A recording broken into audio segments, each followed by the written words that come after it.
Hi friends, Radhika টিপসে আপনাদেরকে স্বাগতম। গর্ভ অবস্থায় প্রায় শেষের দিকে যখন আসে তখন মায়েদের দুশ্চিন্তা শেষ নেই। হয়তোবা আমার নর্মালি হবে না, সিজারিয়ান ডেলিভারি লাগবে। আসলে কথাটি হচ্ছে, যদি আপনার সিজারিয়ান ডেলিভারি লাগে তাহলে ডক্টর আপনাকে এক সপ্তাহ আগেই বলে দিবে যে আপনার সিজারিয়ান ডেলিভারি লাগবে। তবে কারো কারো ক্ষেত্রে ডক্টর বলার পরেও নর্মালি হয়ে থাকে।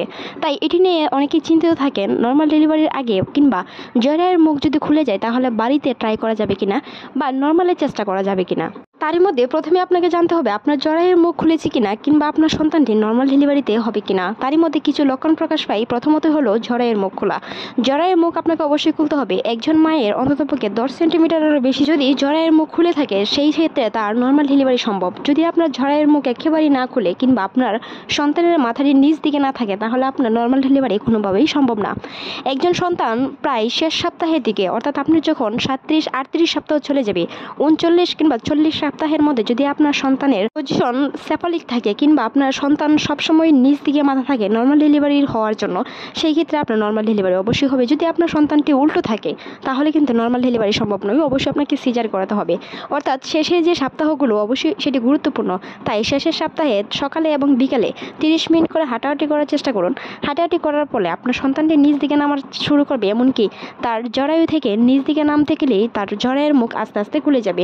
তবে জরায়ের মুখ খোলার মধ্যে আরও কিছু গুরুত্বপূর্ণ লক্ষণ হলো অ্যামনিওটিক তরল। অ্যামনিওটিক তরল হচ্ছে গর্ভপানি। অর্থাৎ আপনার যদি সন্তানের জরায়ের মুখ খুলে থাকে তাহলে আপনার অ্যামনিওটিক তরল বের হতে থাকবে প্রায় 1 সপ্তাহ আগে থেকে।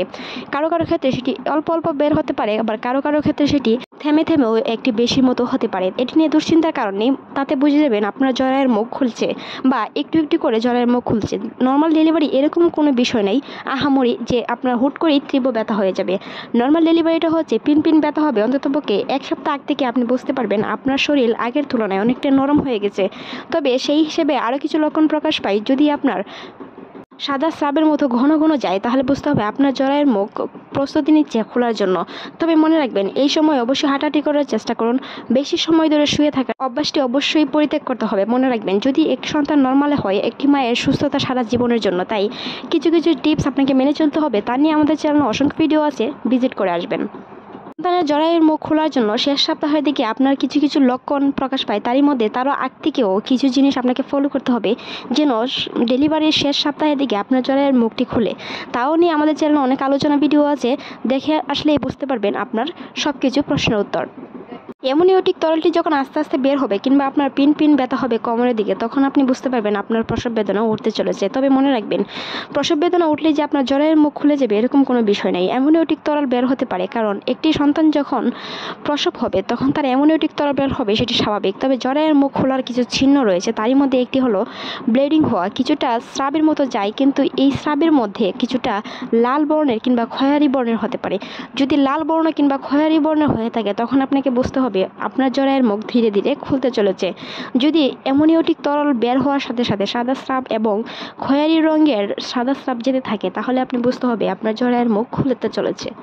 কেউ কেউ মনে করে অথবা একটু একটু ব্যথা উঠলে তাকে নর্মাল ডেলিভারির জন্য ব্যথানাশক ইঞ্জেকশন দিয়ে তাকে ব্যথা বাড়িয়ে নর্মাল ডেলিভারি করানো সম্ভব। তবে হ্যাঁ, সেটি সম্ভব যখন আপনার জরায়ুর মুখ প্রায় 10 সেন্টিমিটারেরও বেশি খুলবে, তখন আপনাকে সেটি সম্ভব। তাছাড়া ডক্টররা কখনোই আপনাকে ব্যথানাশক ইঞ্জেকশন দিয়ে ব্যথা তুলিয়ে বাচ্চা প্রসব করাতে চাবে না যদি আপনার জরায়ুর মুখ না খুলে।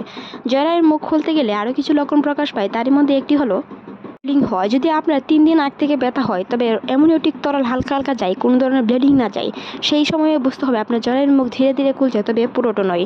তবে মনে রাখবেন কোনো কোনো বিষয় আছে যেটি বাসায় বসে না থাকে, অবশ্যই চিকিৎসকের পরামর্শ কিংবা চিকিৎসকের শরণাপন্ন হতে হবে। মনে রাখবেন বাচ্চা যদি 1 থেকে 7 দিন পর্যন্ত ব্যথা খেয়ে ফেলে সেই ক্ষেত্রে বাচ্চাটা কিন্তু মৃত হতে পারে। তাই বাসায় বসে না থাকে অবশ্যই চিকিৎসকের পরামর্শ নিন। চিকিৎসকের সাথে কথা বলে আপনি দেখতে পারেন আপনার সন্তানটি নর্মালে হবে কিনা। মায়ের যদি সব কিছু ঠিকঠাক থাকে, বাচ্চার পজিশন সব কিছু ঠিকঠাক থাকে, তাহলে ধৈর্য শক্তি নিতে হবে, এমনকি মনে সাহস রাখতে হবে। মনের সাহস ধৈর্য শক্তি হচ্ছে সবচেয়ে বড়। আসলে আপনি যদি ধৈর্য শক্তি রাখেন বা আপনার মনে ভরসা থাকে যে আমি নর্মালে বাচ্চা নিব, সেই ক্ষেত্রে কিন্তু অবশ্যই সম্ভব যদি আপনার বাচ্চার পজিশন ঠিক থাকে। সেই হিসেবে কিছু কিছু রক্তদাতা আপনাদের সাথে পরিচিত থাকতে হবে।